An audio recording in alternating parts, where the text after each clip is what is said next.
यही का तमाम ये कंबोज लाल है, जैसा ही रंगो रूप है पैसा ही माल है।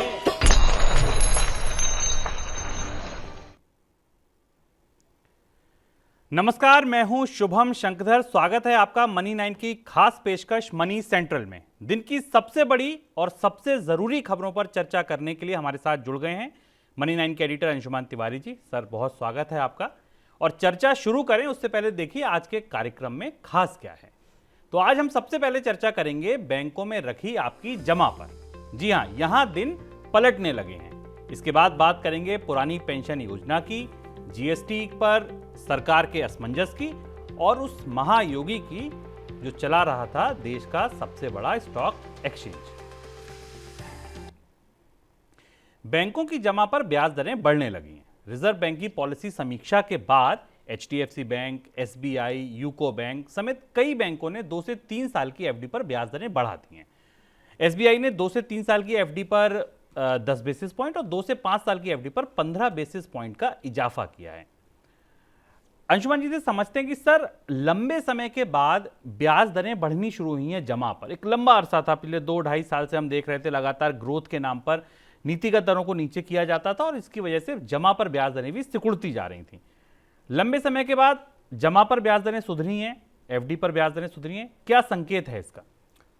इसका पहला संकेत तो बड़ा संकेत यह है शुभम कि सस्ते कर्ज के दिन पूरे हो चुके हैं। आप जमा करता हैं अगर, और आप जमा करता ही होंगे क्योंकि भारत के बैंक का अधिकांश हिस्सा जमा करताओं से बनता है। भारत की बैंकिंग बुनियादी रूप से डिपॉजिट बैंकिंग है। तो डिपॉजिटर्स जो एक लंबे अरसे से सस्ते कर्ज की पूरी अर्थव्यवस्था को फिनांस कर रहे थे या सब्सिडी दे रहे थे, अपनी बचतों पर रिटर्न गंवा कर या उसका बलिदान करके महंगाई की तुलना में कम रिटर्न से, उनके लिए एक अच्छी खबर है कि अब धीमे धीमे ब्याज दरें उनकी जमा पर बढ़ने लगी हैं। लगभग 5 से 15 बेसिस पॉइंट की बढ़ोतरी अक्रॉस द बैंक्स ने अलग अलग की है, सरकारी बैंकों ने भी और निजी बैंकों ने भी। तो अगर हम जमाकर्ताओं के या बचत करने वालों के नज़रिए से देखें तो ये एक उनकी बचतों के लिए एक बेहतर दौर है जहां वो अपनी एफडी पर थोड़ा बेहतर रिटर्न की उम्मीद कर सकते हैं। हालांकि शुभम, अभी भी महंगाई दर की तुलना में ये रिटर्न नकारात्मक ही है, महंगाई दर से ज़्यादा रिटर्न नहीं है। लेकिन अगर हम कर्ज वालों की तरफ से देखें, जो अर्थव्यवस्था का दूसरा हिस्सा है, उनके लिए संकेत है कि अब सस्ते कर्ज के दिन पूरे हो चुके हैं। रिजर्व बैंक ने अपनी मौद्रिक नीति में स्पष्ट रूप से ब्याज दरें बढ़ाने की घोषणा नहीं की थी, लेकिन उससे पहले ही बॉन्ड मार्केट के संकेतों के बाद कई सारे बैंकों ने अपनी जमा पर ब्याज दरें बढ़ानी शुरू की थी। जैसे एसबीआई ने लगातार दूसरी तीसरी बार ब्याज दर में बढ़ोतरी की है।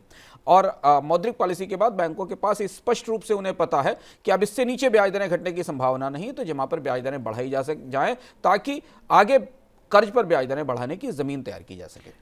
तो ये मान लिया जाए, आपकी इस बात से ये निष्कर्ष निकाला जा सकता है कि नीतिगत दरों में कम से कम कटौती की गुंजाइश खत्म। इस निष्कर्ष के लिए रिजर्व बैंक स्पष्ट रूप से बात कह चुका है। रिजर्व बैंक ने साफ साफ कहा है कि अब इससे नीचे ब्याज दरें जाने की संभावना नहीं है, यानी repo rate, reverse repo rate में और ज्यादा कमी की कोई गुंजाइश नहीं बची हुई है। महंगाई को देखते हुए और बाकी और भी कारकों को देखते हुए इससे ऊपर ही ब्याज दरों में बढ़ोतरी शुरू होगी। और वो बढ़ोतरी कब किक-ऑफ होगी, कब आना शुरू होगी, ये शायद रिजर्व बैंक अपनी पॉलिसी में तय करेगा। अब शुभम, दो तरीके की संभावनाएं बाजार में उपलब्ध हैं। एक संभावना यह है कि रिजर्व बैंक जून में पॉलिसी रेट्स में पहली बढ़ोतरी कर सकता है, यानी रेपो रेट में थोड़ी बढ़ोतरी के संकेत दे सकता है। और दूसरी संभावना यह है कि रिजर्व बैंक अगस्त तक इंतजार करेगा और अगस्त में पहली बार पॉलिसी रेट्स में बढ़ोतरी करेगा। ज्यादातर कोशिशें या ज्यादातर संभावनाएं अब इस बात की रहेंगी कि अमेरिका से ब्याज दरों में बढ़ोतरी का संकेत किस तरह से आता है। लेकिन जब पिछले दिनों मौद्रिक नीति की घोषणा हुई थी और रिजर्व बैंक के गवर्नर से सवाल पूछा गया था कि क्या आप बाजार की कर्ज की भाषा में बिहाइंड द कर्व हैं, यानी बाकी लोग ब्याज दरें बढ़ाने में, महंगाई से निपटने में आगे निकल जाएंगे, रिजर्व बैंक उससे पीछे रहेगा, तो उन्होंने स्पष्ट रूप से कहा था कि हम बिहाइंड द कर्व नहीं हैं, यानी हम भी उसी वाहन में सवार हैं जिस वाहन में आगे फेडरल रिजर्व बैठा है, उसके पीछे बैंक ऑफ इंग्लैंड है और पीछे हम भी बैठे हुए उसी गाड़ी में हैं। जैसे ये गाड़ी चलना शुरू होगी कर्ज ब्याज दरें बढ़ने की या महंगा कर्ज होने की, तो हम भी उसी गाड़ी में के साथ चलेंगे। सर, बैंकिंग इंडस्ट्री का दूसरा हाथ, अगर एक हाथ जमा है तो दूसरा हाथ कर्ज लेने वाले हैं, यानी कि कर्ज देना ही बैंक का मुख्य कार्य है। यहां पर सर कुछ संकेत सुधरे हैं। दिसंबर में खत्म हुए क्वार्टर में अगर हम देखें तो कर्ज की जो रफ्तार है वो 9% से ऊपर है। और इंडिया रेटिंग्स की एक ताजा रिपोर्ट आई है जिसमें ये अनुमान है कि वित्त वर्ष 2022-23 में, यानी कि अगले वित्त वर्ष में, जो क्रेडिट ग्रोथ है वो 10% से के अनुमान से बढ़ सकती है, की रफ्तार से बढ़ सकती है। ये किस तरीके के संकेत हैं? क्या आपको लगता है कि रिकवरी लौट आई है, हम प्री कोविड लेवल पहुंच रहे हैं? किस वजह से ये अनुमान लगाए जा रहे हैं, आशान्वित हैं एजेंसियां? दो वजह हैं इसकी। एक तो 24 महीने बाद हम अर्थव्यवस्था में गतिविधियां सामान्य होती देख रहे हैं। अगर हम सरकार के दावों पर जाएं, रिजर्व बैंक के दावों पर जाएं, जीएसटी के आंकड़ों को माने, तो हमें लगता है कि प्री कोविड लेवल आ चुका है और इसलिए कर्ज की मांग वापस लौटना शुरू होना चाहिए। दहाई के अंक में कर्ज की बढ़ोतरी देखकर लोगों बहुत संतोष हुआ है, बहुत सारे लोगों को, क्योंकि क्रेडिट से हमें पता चलता है कि निवेशकों का विश्वास अर्थव्यवस्था में है, कंपनियों का विश्वास अर्थव्यवस्था में है। उन्हें धीमी ही सही, घिसटती हुई सही, लेकिन उन्हें मांग वापस आने की उम्मीद है। पर इसका एक दूसरा पहलू जो हमें समझना जरूरी है कि अगर रिजर्व बैंक और सरकार ये मानते हैं कि क्रेडिट की ग्रोथ रेट वापस आ गई है, अगर वे मानते हैं कि भारतीय अर्थव्यवस्था मंदी के गड्ढे से निकलकर प्री कोविड लेवल तक की तरफ जा रही है, तो फिर ब्याज दरों में बढ़ोतरी और जल्दी हो सकती है। और जल्दी हो सकती है, क्योंकि बिल्कुल ये सही इस बात बात का है। संकेत है कि चीजें सुधर गई हैं, और चीजें सुधर गई हैं तो फिर महंगाई से लड़ाई लड़ी जाए, फिर बाजार में मनी सप्लाई कम की जाए, फिर ये कोशिश की जाए कि ब्याज दरें बढ़ाई जाएं ताकि लागतें कम हो सकें उत्पादन की और महंगाई कम हो सके। अब ये वही दुविधा है, ये वही डिफिकल्ट सिचुएशन है जिस पर चर्चा हमने मनी सेंट्रल में शुभम बार बार बजट के समय और मौद्रिक नीति के तरफ की है कि यदि एक हाथ झंडा उठाकर ये कहेगा कि भारत मंदी से बाहर निकल आया है, तो दूसरे हाथ को फिर वहां से मॉनेटरी टाइटनिंग शुरू करनी पड़ेगी, यानी वो जो सस्ते कर्ज का पानी बह रहा था बाजार में, उसको बंद करना पड़ेगा। और ये आंकड़े हमें और अभी 2-3 महीने तक इस बात को समझने में मदद करेंगे कि अंततः जब आरबीआई की अगली मॉनेटरी पॉलिसी रिव्यू मीटिंग होगी, तब उसमें हमें इस स्थिति स्पष्ट हो पाएगी कि वस्तुतः इकोनॉमी रिकवरी पर है और ब्याज दरें बढ़ने की तरफ हैं कि नहीं।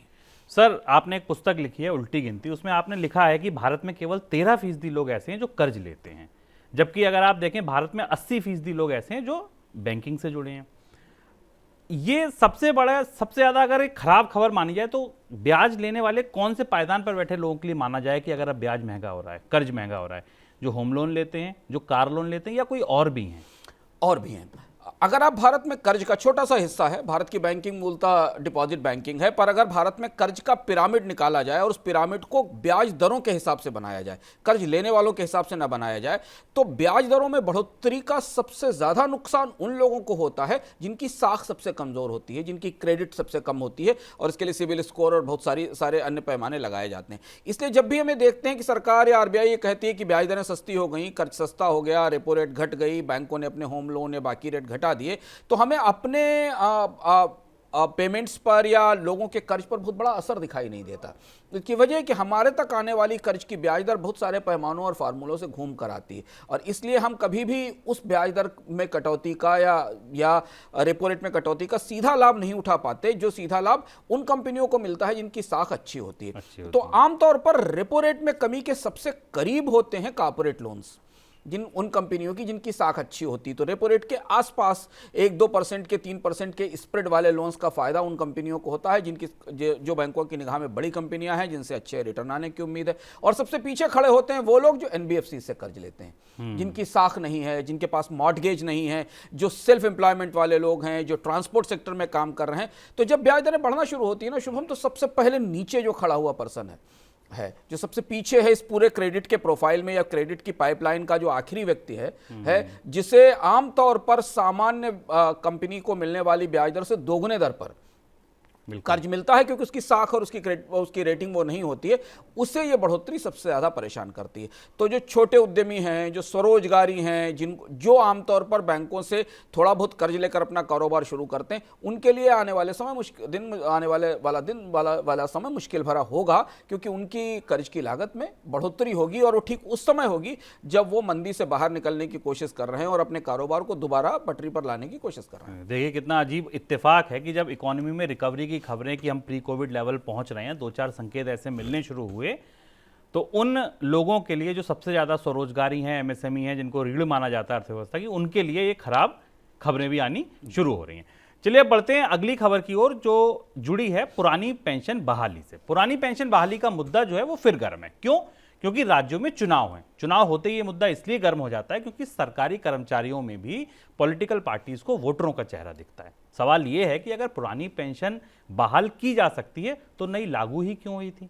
यह है सवाल, और जवाब छुपा है देवेंद्र शर्मा की स्पेशल रिपोर्ट में। चुनावी मैदानों में पुरानी पेंशन योजना की धूल उड़ रही है। सरकारी कर्मचारी राजनीतिक भाषणों का केंद्र बन रहे हैं। चुनाव भले ही कुछ एक राज्यों में है, लेकिन मुद्दा अखिल भारतीय है। मौका मिले तो आप राजनीतिक पार्टियों से आप दो टूक ये सवाल पूछ सकते हैं कि पुरानी पेंशन अगर बहाल हो सकती है तो एनपीएस यानी नई पेंशन योजना लागू ही क्यों की गई। चलिए सबसे पहले समझिए कि नई और पुरानी पेंशन व्यवस्था में अंतर क्या है। एनपीएस लागू होने से पहले सरकारी कर्मचारी जब रिटायर होता था तो उसकी अंतिम सैलरी के 50% हिस्से के बराबर पेंशन तय होती थी। ये लाभ उसे जीवन भर मिलता था। कर्मचारी ने भले ही 10 साल नौकरी की हो या 25 साल, पेंशन अंतिम सैलरी के आधार पर ही बनती थी। ये एक निश्चित लाभ था।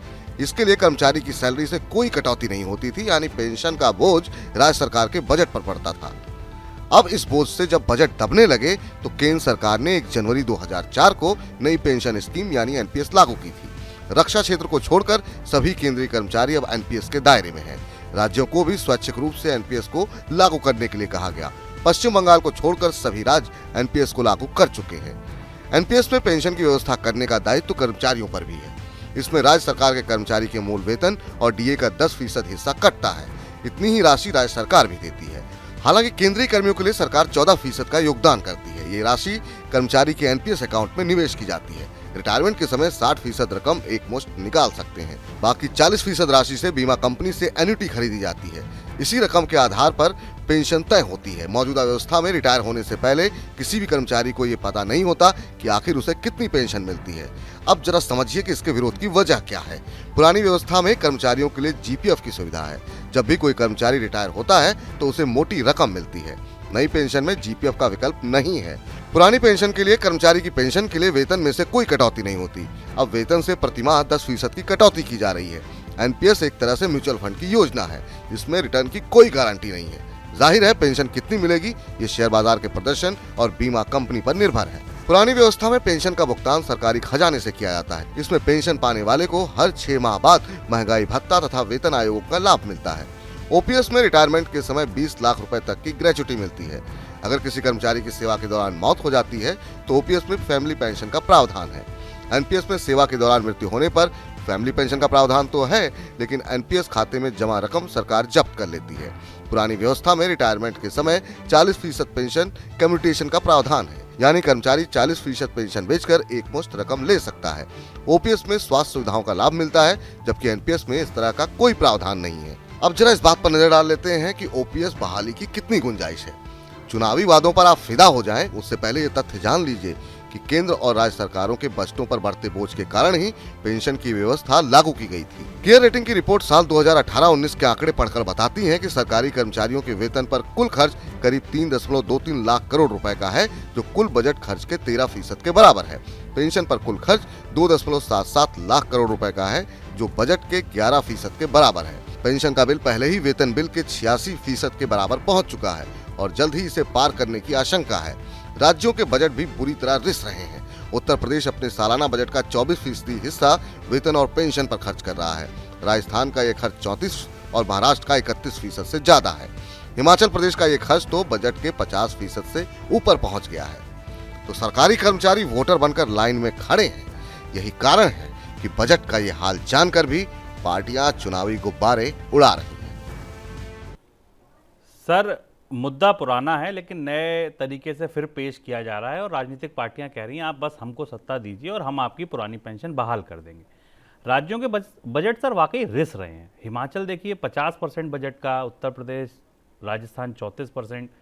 क्या वाकई ये शगुफा है केवल कि या वाकई ये पार्टियां सीरियस हैं कि आएंगी तो दे देंगी? शुभम, वादे हैं, वादों का क्या वाली स्थिति है। चुनाव में सरकारें या चुनाव में राजनीतिक दल बहुत कुछ ऐसा कहते हैं जिसका कोई आर्थिक तर्क या कारक समझना बहुत मुश्किल होता है, हमें मिलता नहीं है। और जब ये ओपीएस और एनपीएस की यानी पुरानी पेंशन स्कीम और नई पेंशन स्कीम की बहस 3-4 साल पहले शुरू हुई तो ये तैरकर देश के सारे राज्यों में पहुंच गई।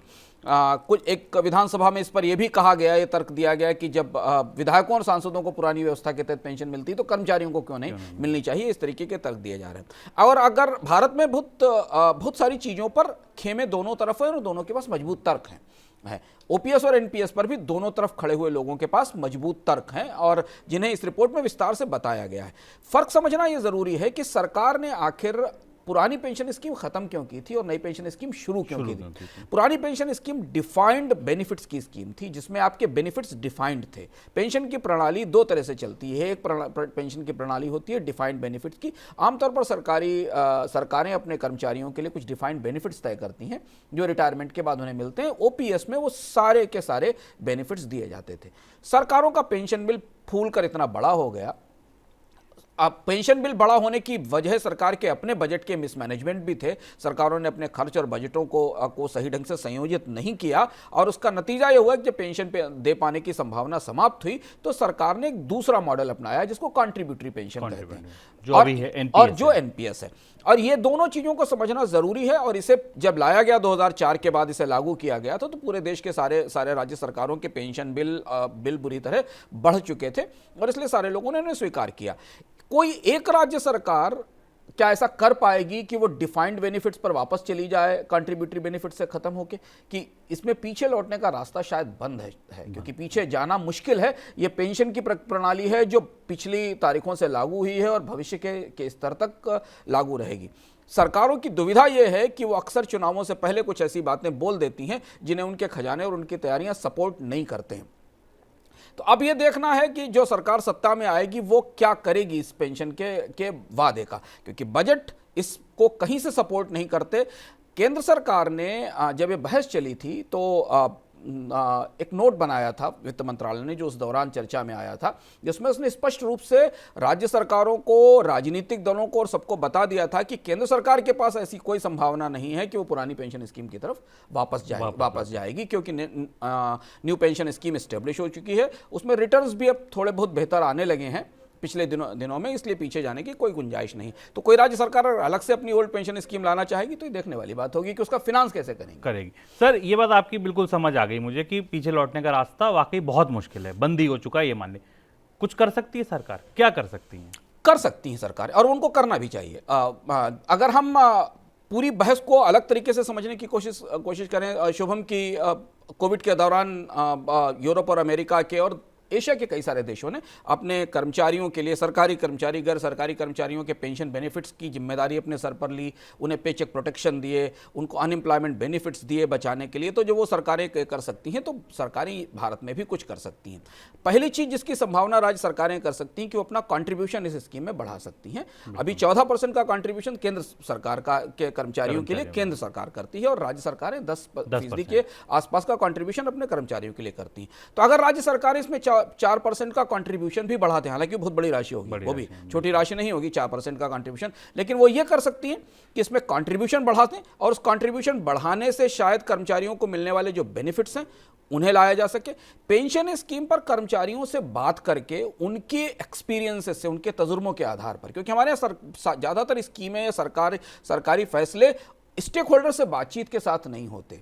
उनके क्या अनुभव हैं, उनके क्या तजुर्बे हैं, उन्हें क्या रिटायरमेंट के बाद कौन सी चुनौतियां आई इस पेंशन स्कीम्स को, वो सुनकर इस स्कीम के ढांचे में बदलाव किए जा सकते हैं, जिसमें पेमेंट सिस्टम्स को चेंज किया जा सकता है। स्कीम का फंड मैनेजमेंट इतना अच्छा किया जा सकता है कि उसके रिटर्न अच्छे हों और अभी स्टॉक मार्केट में बढ़ोतरी के साथ एनपीएस में रिटर्न की व्यवस्था थोड़ी बेहतर होते हुए देखी भी है। ये दो विकल्प मुझे दिखाई देते हैं, एक तो राज्य सरकारों का कॉन्ट्रीब्यूशन बढ़ाना और दूसरा स्कीम के ढांचे में सुधार, जिससे कि कुछ ऐसे बेनिफिट्स पुरानी पेंशन स्कीम में थे उन्हें किसी अलग माध्यम से या थोड़ी सी लागत कर्मचारियों पर डालकर इससे जोड़ा जा सकता है। और इसके लिए इनोवेटिव थिंकिंग की, इसके लिए नए सिरे से नई पेंशन स्कीम को और ज़्यादा रिमॉडल करने की ज़रूरत है, जो सरकारों को करना चाहिए। बिल्कुल।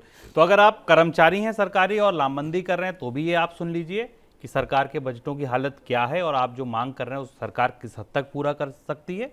और अगर राजनीतिक पार्टियों से जुड़े लोग इस बुलेटिन को देख रहे हैं तो अंशुमान जी की ये सलाह भी समझिए कि किया क्या जा सकता है। चलिए अब अगली खबर की ओर आगे बढ़ते हैं, जो मामला आजकल छाया हुआ है चारों तरफ। नेशनल स्टॉक एक्सचेंज का मामला अब नया मोड़ ले रहा है।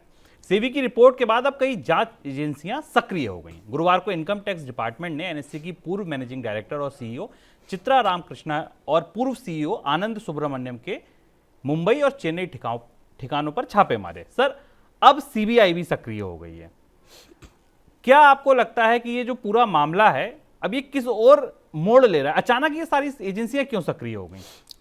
शुभम, अब हम वहां पहुंचे हैं इस घोटाले में जहां से हमें वो रहस्य निकलते दिखाई पड़ेंगे, और अंग्रेजी के मुहावरे का हम इस्तेमाल करें तो स्केलेटन आएंगे कबोर्ड से बाहर निकलकर, जिनकी जरूरत जो हमारे लिए जरूरी था।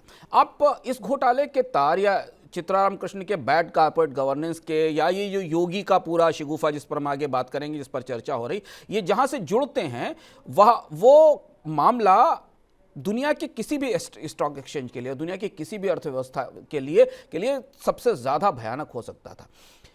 कोई स्टॉक एक्सचेंज ऐसा कैसे कर सकता है कि वह कुछ ब्रोकर्स को स्पेशल एक्सेस देकर कोलोकेशन सर्वर लगाने की छूट दे दे, और वो ब्रोकर्स बाजार में कारोबार शुरू होने से पहले सिस्टम में एक्सेस करें एल्गो ट्रेडिंग के जरिए, और वहां ट्रेड करके उसका फायदा उठाएं। अगर किसी दुनिया के किसी दूसरे देश में ऐसा स्कैम हुआ होता तो शायद उस देश में रेगुलेटर्स की, सरकारी विभागों की साख चौपट हो गई होती। पर हमने ये स्कैम होते देखा भारत में, और ये स्कैम उस स्टॉक एक्सचेंज में हुआ जिसे भारत में पारदर्शिता के लिए बनाया गया था हर्षद मेहता स्कैम के बाद। और जब पहली बार भारत में ऑन स्क्रीन ट्रेडिंग शुरू की गई थी, जब हम जो पुरानी समय की स्टॉक ट्रेडिंग देखते थे, पिट के अंदर जो शाउटिंग वाली ट्रेडिंग थी, उससे अलग ऑन स्क्रीन ट्रेडिंग लाई गई थी, और यही सोचकर लाई गई थी कि भारत के स्टॉक एक्सचेंज में जो नॉन ट्रांसपेरेंसी है वो डिजिटल व्यवस्था से आकर ठीक होगी। और एनएससी उसका ब्रांड था, उसका ब्रांड एम्बेसडर था कि भारत ने अपनी पूरी स्टॉक एक्सचेंज प्रणाली को कैसे आधुनिक किया था। पर उसके पीछे क्या हो रहा था? चित्राराम कृष्णन, जिनके ऊपर बहुत सारे आरोप हैं, जिन्हें हटाया गया था, वो उस एनएससी के का जो नया अवतार था, या जो कमेटी बनी थी जिसने भारत में ऑन स्क्रीन ट्रेडिंग शुरू की थी, उस कमेटी के कमेटी का हिस्सा थी। यानी भारत के स्टॉक ट्रेडिंग में जो रिवॉल्यूशन आया, जो क्रांति आई ऑन स्क्रीन ट्रेडिंग के में, उसमें चित्रा रामकृष्णन की बड़ी भूमिका थी। ये उस पूरी कमेटी की शुरुआत से सदस्य रही थी, और आज हम उन्हें एक दूसरे रूप में देख रहे हैं। और ये पता चलता है कि भारत का प्रीमियर स्टॉक एक्सचेंज कुछ ब्रोकर्स को कोलोकेशन सर्वर लगाकर एक्सेस की छूट दे देता है। सीबीआई ने इस पर एफआईआर किया। दिल्ली की एक कंपनी है ओपीजी सिक्योरिटीज, जिसके मालिकों को, प्रमोटर्स को इसमें गिरफ्तार भी किया गया। यानी सीबीआई इसकी जांच 2015-16 से शुरू कर चुकी थी। 2019 में सीबीआई ने दिल्ली हाई कोर्ट को यह बताया था कि ये कॉन्स्पिरेसी है, ये केवल कोलोकेशन सर्वर स्कैम नहीं है, ये कॉन्स्पिरेसी। और ये भी कहा था दिल्ली हाई कोर्ट से कि हमको इसकी जांच का दायरा बढ़ाने की छूट दी जाए, क्योंकि इसमें बहुत सारे लोग शामिल हो सकते हैं। ये वहां से शुरू हुई चीज है, जहां से अब सीबीआई ने, आज जब हम इस कार्यक्रम के लिए आ रहे थे तब हमें पता चला कि सीबीआई ने लुकआउट नोटिस जारी किया है चित्राराम कृष्णन को और एनएससी के उन अधिकारियों को पूछताछ के लिए। अब आप ये सवाल पूछ सकते हो कि सारी एजेंसियां इस घोटाले के बाद, छापेमारी के बाद, गिरफ्तारी के बाद, सेबी की एक राउंड जांच के बाद अभी तक इंतजार किस चीज का कर रही थी? बिल्कुल इस चीज का इंतजार कर रही थी कि सेबी आपको यह बताए कि एक महायोगी नाम का कोई छद्म व्यक्ति था जो स्टॉक एक्सचेंज चला रहा था। तो अब इस घोटाले के दो हिस्से, दो पार्श्व में दिखाई देते हैं, जो हमें समझना जरूरी है, क्योंकि यह भारत की साख का मामला है। भारत का स्टॉक एक्सचेंज सिर्फ स्टॉक एक्सचेंज नहीं है शुभम, वो फर्स्ट लाइन रेगुलेटर है। सेकंड लाइन रेगुलेटर सेबी है। फर्स्ट लाइन रेगुलेटर होता है स्टॉक एक्सचेंज, जो ये डिसाइड करता है कि आप शेयर सेलर और शेयर बायर के बीच का सौदा ट्रांसपेरेंटली हो और उसका सही प्राइस डिस्कवरी हो। तो जो कोर्ट में अपील गई थी दिल्ली हाई कोर्ट में कोलोकेशन स्कैम पर, उसमें आरोप तो यही था कि एनएससी ने एक एक्सचेंज होते हुए बाजार के पूरे नियम को ही ध्वस्त कर दिया, और जो प्राइस डिस्कवरी ट्रांसपेरेंट तौर पर होनी चाहिए थी, उस प्राइस डिस्कवरी को रोककर कुछ लोगों को उसका बेनिफिट दे दिया, जो एक किस्म की इनसाइडर ट्रेडिंग है, इनसाइडर ट्रेडिंग। अब आप देखिए, इसमें सारी एजेंसियों की भूमिका संदिग्ध और सवालों के घेरे में, और वो सवाल पूछे जाने चाहिए, और इसलिए वो सवाल पूछे गए। इसलिए वित्त मंत्रालय में खलबली थी। वित्त मंत्रालय ने एनएससी के अधिकारियों को बुलाया, फिर अचानक आज देख रहे हैं कि कल इनकम टैक्स की रिट होती है, आज सीबीआई लुकआउट नोटिस जारी करती है। 3 ऑडिट कराए थे सेबी ने स्टॉक एक्सचेंज के, 3 फोरेंसिक ऑडिट हुए थे शुभम। एक ऑडिट हुआ था ईएनवाई का, जिसने कैश और करेंसी सेगमेंट का ऑडिट किया था। एक ऑडिट हुआ था इंटरनेशनल स्कूल ऑफ बिजनेस का, जो सिर्फ स्पेसिफिकली इस बात की जांच के लिए था कि ये जो कोलोकेशन सर्वर लगाए गए थे, जिन ब्रोकर्स को दिए गए थे, उसमें कितना फाइनेंशियल फायदा हुआ था इन कोलोकेशन सर्वर्स में उनको। और तीसरा ऑडिट डेलॉय ने किया था। इन तीनों ऑडिट्स के बाद 2019 में सेबी ने जुर्माना लगाया था 1000 करोड़ का, और इन अधिकारियों पर कार्यवाही की थी। तब भी किसी एजेंसी को नहीं पता चला। जबकि तब सीबीआई पैरेलली कोलोकेशन स्कैम की जांच कर रही थी। तो आप देखिए, अगर ये अभी नहीं आया होता तो शायद अभी तक सीबीआई चित्रा रामकृष्णन और उनके अधिकारियों को नोटिस जारी नहीं करती। तो हम जब घोटाला हो चुका होता है, साख चौपट हो चुकी होती है, तब हमारी देश की संस्थाएं, एजेंसियां जागती हैं, और तब तक वो जो साख होती है स्टॉक किसी भी संस्था की, उसको बहुत नुकसान हो चुका होता है। अगर ये बात इतनी चर्चा में नहीं होती तो शायद अभी भी सीबीआई और ईडी को ये लगता है कि एक तो सामान्य कॉर्पोरेट गवर्नेंस का मामला है, ये ऐसा मामला है जिसमें कॉर्पोरेट गवर्नेंस का वायलेशन हुआ है।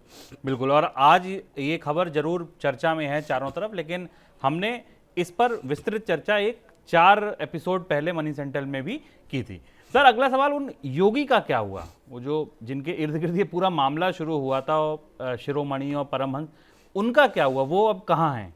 शुभम, खबरों के लिहाज से अगर हम आप देखें, सुर्खियों के लिहाज से देखें, तो कोई रहस्यमय व्यक्ति किसी ट्रेडिंग के इस तरह की चीज़ों में आए तो हमारी उत्सुकता जगती है, पर इस उत्सुकता से ज़्यादा हमें आश्चर्य होना चाहिए। और ये विद्रूप बात है कि भारत का सबसे बड़ा डिजिटल एक्सचेंज, जो भारत की डिजिटल क्रांति का अगुआ है, जो झंडा लेकर चलता है, उसका कामकाज चलाने के लिए उसके सीईओ कुछ ऐसे लोगों को रेफर कर रहे थे जिनके बारे में पूछा जाता था, जिनके बारे में सेबी ने अपनी जाँच में चित्रा रामकृष्णन से पूछा कि अगर वो योगी आपको संदेश दे रहे थे तो उनके पास मोबाइल फोन और वाईफाई कहाँ था, तो उन्होंने कहा उनकी तो स्पिरिचुअल पावर्स थी जिसके जरिए वो बात कर रहे थे।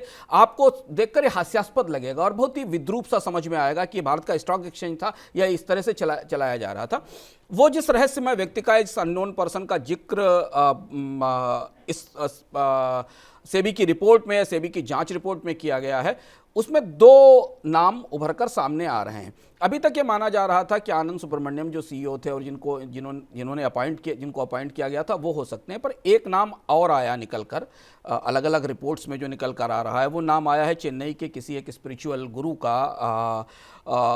उनका नाम है मुरुगदिमाल सेंथिल स्वामिंगल। इनकी मृत्यु हो चुकी है, ऐसा अखबारों में रिपोर्ट किया गया। तो ये भी कहा जा रहा है कि शायद चित्रा रामकृष्णन इनसे संपर्क करती थी और इनसे लेती थी। मैं ये भी अभी पता नहीं है, क्योंकि 2 कंट्राडिक्टरी बयान हैं इन गुरु को लेकर। E&Y ने अपनी रिपोर्ट में ये कहा है कि ये गुरु स्टॉक एक्सचेंज का कोई अधिकारी ही था जो इस आईडी से, क्योंकि उसकी स्काइप आईडी और उसकी ईमेल आईडी मिलती है, और ये वो अधिकारी था जो स्टॉक एक्सचेंज के पूरे रहस्य जानता था, उसे रहस्य शेयर किए जाते थे और वो स्टॉक एक्सचेंज के कामकाज में दखल करता था। दूसरी तरफ चित्रा रामकृष्णन ने जो अपनी विटनेस दी है सेबी के सामने, उसमें कहा है कि वो इस रहस्यमय महायोगी या सिद्ध पुरुष या परमहंस से वो कभी मिली नहीं है। लेकिन मुझे लगता है कि ये सारी चीज़ें, ये सारी जो बहस है, इसका जो रहस्य फैक्टर है या जो इस पूरे किस्से का ये हिस्सा है, इससे ज़्यादा महत्वपूर्ण हिस्सा है वो कोलोकेशन स्कैम, जहां से पूरी बात शुरू होती है और जहां से भारतीय स्टॉक एक्सचेंज की साख पर सबसे बड़ा बट्टा लगता है, और हम उसको ऐसे भूल जाते हैं जैसे कि कुछ हुआ ही नहीं हो, क्योंकि हम साख, निवेशकों के हित, भारत के शेयर बाजार में लोगों की साख व्यवस्था, ये सब वहां से प्रभावित होना शुरू होती और ये तार वहां से शुरू होते हैं। अब हमें लगता है कि अगर भारत की एजेंसियां, सीबीआई, ईडी कायदे से जांच करेंगी तो हमें पता चलेगा कि ये कॉर्पोरेट गवर्नेंस का मामला नहीं था, ये दरअसल स्कैम ही था, ये अपने किस्म का घोटाला था, और दोनों में फर्क है। तो सर, अब ये जांच आगे आप किस तरफ जाती देख रहे हैं? अब क्या इसमें नया मोड़ आ सकता है?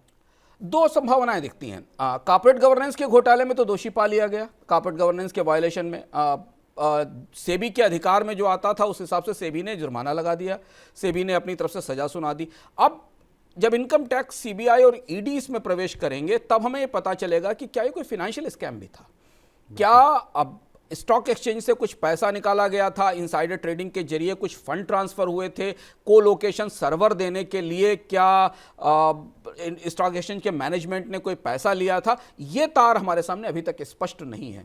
और अब जांच इस दिशा में शुरू होगी और होनी चाहिए कि कितने रुपए का पैसे का लेन देन हुआ, क्योंकि फाइनेंशियल साइड से केवल एक ही चीज निकल कर आ रही है, तनख्वाहें, वेतन जो अधिकारियों के बोर्ड की तरफ से बढ़ाए गए थे, लेकिन इसके अलावा पैसे के लेन देन की बात, क्या भारत से बाहर पैसा गया, बहुत तरीके की चर्चाएं इन जो रिपोर्ट है सेबी की उससे निकल कर आ रही हैं, ट्रैवल के रेफरेंसेस आ रहे हैं सेशल्स और बाकी देशों में जाने के, तब हमें पता चलेगा कि क्या इसमें कोई वित्तीय फ्रॉड या फिनेंशियल फ्रॉड भी हुआ है, और तब ये पूरा घोटाला खुलकर सामने आएगा। तो ये निगाह इस पर हमारी रहेगी कि हम इस पर करीब से निगाह रखेंगे, क्योंकि हम इसे शुरुआत से फॉलो कर रहे हैं कि दरअसल एनएसई के स्कैम में आगे क्या क्या चीज़ें होती हैं। बिल्कुल, और अंशुमान जी के साथ हम हर उस जानकारी को आपके पास खोलकर पहुंचाते भी रहेंगे जो इस मामले से निकलकर सामने आएगी। चलिए अब बढ़ते हैं इस शो की आखिरी खबर की ओर जो जुड़ी है जीएसटी को लेकर। जीएसटी अब अपने एक अहम पड़ाव पर पहुंच गया है। 30 जून को राज्यों को दी जाने वाली कंपनसेशन स्कीम खत्म हो रही है। ये कंपनसेशन स्कीम दरअसल इसलिए दी गई थी कि जब जीएसटी प्रभावी हुआ था तो केंद्र सरकार ने राज्यों को यह भरोसा दिलाया था, उनको ये डर था कि भाई जीएसटी आने के बाद हमारे रेवेन्यू टूट सकते हैं। तो केंद्र सरकार ने कहा कि ठीक है 14% से हर साल आपके रेवेन्यू बढ़ते रहें, अगर नहीं बढ़ेंगे तो जो भी कमी होगी वो हम आपको देते रहेंगे। यही कंपनसेशन स्कीम थी। 30 जून को ये बीमा पूरा हो रहा है। सर, इसके बाद क्या इस कंपनसेशन के लिए जो सेस लगाया गया था वो खत्म हो जाएगा? ये कंपनसेशन स्कीम ऐसे समय में खत्म हो रही है जब हम मंदी से उभर रहे हैं। क्या आगे का रास्ता आपको दिख रहा है? क्या फंस गया है अब ये जीएसटी गले में आके? शुभम, इस बात की संभावना थी पहले से ही कि जीएसटी जैसे ही अपने 5 साल पूरे करेगा और जीएसटी जिस आधार पर सहमति के लिए जुटाया गया था, हमें जीएसटी की वो बहसें और पुरानी चर्चाएं याद होनी चाहिए जो पिछले पूर्व वित्त मंत्री के दौर में हुई थी। राज्यों को जोड़ने वाला तार या एडहेसिव सिर्फ यही था कि आप जीएसटी लागू करिए, 5 साल तक आपको जो नुकसान होगा उस पर 14% की बायंसी के साथ या बढ़ोतरी के साथ हम वो पैसा आपको चुकाएंगे। 2 साल 3 साल चला, फिर अचानक अर्थव्यवस्था टूटी। कोविड की मंदी के दौरान केंद्र सरकार ने हाथ खड़े कर दिए और कहा कि हम पैसा नहीं दे सकते, आप उसके बदले आरबीआई से लोन लीजिए। ये पूरा किस्सा हमने 2020 में देखा जब हमने जीएसटी काउंसिल में टकराव देखा राज्यों की का राजनीतिक पार्टी लाइन पर या पॉलिटिकल लाइंस पर। और उसके बाद जो कंपेंसेशन का पैसा केंद्र से राज्यों को जाना था वो एक्चुअली कर्ज में बदल दिया गया और वो कर्ज की गारंटी केंद्र सरकार ने ली। अब हम वहां आकर खड़े हो गए हैं जहां जीएसटी अपने अस्तित्व के सबसे महत्वपूर्ण मोड़ पर है। और मैं इसलिए कह रहा हूं अस्तित्व के महत्वपूर्ण मोड़ पर कि जीएसटी में जो फेडरल सहमति बनी थी और उस समय एक शब्द प्रचलित हुआ था कोऑपरेटिव फेडरलिज्म का वो कोऑपरेटिव फेडरलिज्म यही वो बीमा था, यही वो इंश्योरेंस था जो राज्यों को इस बात की गारंटी देता था कि जीएसटी कैसा भी हो, अच्छा हो बुरा हो, रेवेन्यू आए ना आए, लोग रिटर्न फाइल करें ना फाइल करें, आपके खाते में हर साल नुकसान भर का पैसा वापस आ जाएगा। और उसकी बोहनी खराब हुई 2 साल बाद हमने देखा कि उस कंपेंसेशन सेस को लेकर केंद्र और राज्यों के बीच विवाद हुआ। अब जीएसटी जहां आकर फंस गया है कि अगर केंद्र सरकार इस कंपेंसेशन की स्कीम को 2 से 3 साल के लिए जारी रख सकती है, 5 साल के लिए जारी रखती है, जिसका दबाव होगा राज्यों का, क्योंकि राज्यों के बजट बहुत बुरी हालत में। अभी हमने राज्यों के बजटों की तस्वीर पेंशन की स्कीम की चर्चा में देखी है। राज्यों पर कर्ज बहुत ज्यादा है, उनके लिए कर्ज की ब्याज दरें ज्यादा हैं, तो राज्य हर हालत में ये चाहेंगे कि उन्हें ये कंपेंसेशन जारी रहे जब तक कि उनके रेवेन्यूज की उनकी कमाई पटरी पर ना आ जाए। राज्यों को फंड ट्रांसफर का जो फार्मूला है वो भी फिनांस कमीशन ने बदला है और उसमें भी कुछ राज्यों को नुकसान हुआ है। तो अगर केंद्र सरकार जीएसटी में कंपेंसेशन जारी रखती है तो 2 चीजें होंगी। एक तो यह होगा कि कंपेंसेशन सेस भी जारी रहेगा, बिल्कुल, क्योंकि वो सेस इसलिए लगाया गया था कि उसके बदले राज्यों को पैसा दिया जा सके। और वहीं उस सेस के साथ जीएसटी का पूरा पर्पस टूटकर बिखर गया था, क्योंकि हमें यह कहा गया था कि हम कम से कम टैक्स दरों वाला ढांचा लेकर आएंगे, पर वो कम से कम टैक्स दरों का ढांचा जब हमारे सामने आया तो उसकी पीठ पर 2 बड़े-बड़े सेस लदे हुए थे, सवार थे, और वो सेस जीएसटी की स्टेट्स के डेफिसिट की फाइनेंसिंग के लिए। तो पहली चीज तो ये कि वो सेस जारी रहेंगे। आज हम सीबीएसई के अधिकारियों का इंटरव्यू और उनके बयान पढ़ रहे थे तो उनका कहना था कि अगर कंपेंसेशन स्कीम बंद भी हो जाए तब भी सेस जारी रह सकता है, क्योंकि केंद्र सरकार को उस कर्ज का ब्याज चुकाना है जो कर्ज उन्होंने राजस्व में नुकसान के बदले दिलवाया था। अब यहां से गाड़ी दूसरे रास्ते पे चली जाती। अगर ये दोनों चीजें बनी रहती हैं, कंपेंसेशन सेस बना रहता है और कंपेंसेशन स्कीम बनी रहती है राज्यों के लिए, तो जीएसटी के ढांचे में जो बड़े सुधार आने की बात है, यह कहा जाएगा कि हम उसको दो दरों का ढांचा बनाएंगे, ड्यूटी कम करेंगे, कंजम्पशन बढ़ाने के लिए बढ़ोतरी करेंगे। यह करना बड़ा मुश्किल होगा क्योंकि अगर ये सारी घाटे और ये सारी चीजें निपटानी है तो जीएसटी की दरें बढ़ाने की नौबत होगी, जीएसटी की दरें घटाने के बजाय उसे कम करने की नौबत होगी। और आज जो बयान छपे हैं सीबीआईसी के अधिकारियों के, वो इस असमंजस को स्वर देते हैं, ध्वनि देते हैं। तो आप जीएसटी काउंसिल की अगली मीटिंग में केंद्र सरकार और जीएसटी काउंसिल को तय करना होगा कि जीएसटी का भविष्य किस दिशा में जाने वाला है, क्योंकि सीबीआईसी के अधिकारियों ने एक बात और कही है। उन्होंने कहा एडमिनिस्ट्रेटिव सुधार के जरिए हम जितना लीकेज रोक सकते थे वो काम हम कर रहे हैं, वो लगभग पूरा हो गया। अब इसके बाद हमें स्ट्रक्चरल रिफॉर्म्स पर काम करना पड़ेगा, जीएसटी के ढांचे से जुड़े हुए सुधारों पर काम करना होगा, जिसकी राह में ये गारंटी या जो बीमा है ये सबसे बड़ा रोड़ा है। पहले इसका हल या समाधान निकालना पड़ेगा। तो बिल्कुल आने वाले दिनों में निश्चित तौर पर जीएसटी पर कुछ बहुत बड़ा होगा, राज्यों का विरोध होगा, केंद्र सरकार कोई रास्ता निकालेगी, सेस का क्या होगा, ये तमाम सवाल अब तेजी से चर्चा में आएंगे और सरकार इन पर आगे बढ़ेगी और इन पर जो भी बड़ी खबरें होंगी वो हम आप तक लाएंगे। ये था हफ्ते के आखिरी दिन का मनी सेंट्रल। अब आपसे मुलाकात होगी सोमवार को, लेकिन संडे को अंशुमान जी के साथ मैं इकोनॉमिकम लेकर आऊंगा और अंशुमान जी ने किस्सों का सिक्का भी लिखा है बड़ा खास। सर, दोनों के बारे में थोड़ी सी झलक दिखा दीजिए। इस रविवार का इकोनॉमिकम आपको भारत और अमीरात के एफटीए से जो बदली फिजा है उससे जोड़ेगा और एक बिल्कुल नए तरीके का परिवेश हमारे आसपास उभर रहा है। वो जो बदली हुई हवा है हमारे आसपास कोविड के बाद, हम उसे पढ़ने की, उसे समझने की कोशिश करेंगे और उस जो फिजा बदल रही है उसमें भारत कहाँ खड़ा हुआ है ये जांचने की कोशिश करेंगे। महत्वपूर्ण है और ये जानकारियाँ अभी तक सामान्य रूप से हमारे संज्ञान में, चर्चा में नहीं आती हैं कि कैसे एशिया का परिदृश्य में बदल रहा है।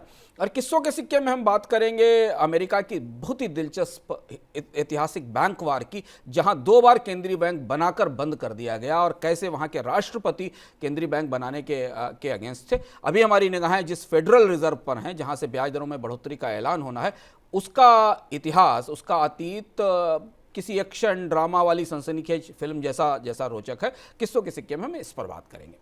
बिल्कुल, तो संडे को आप इकोनॉमिकम देखिएगा, किस्से का सिक्का देखिएगा और शनिवार को देखना मत भूलिएगा मकान दुकान और बुरा ना मानो टैक्स है। और हाँ, मनी कॉमिक कल सुबह 11 बजे आपके पास आएगा। बुआ भतीजी लड़ रही हैं इस बार किसी बड़ी गर्म चर्चा पे। सर, क्या चर्चा है वो? इस बार बुआ भतीजी कुछ एक दूसरे से बीमा की बहस कर रही है।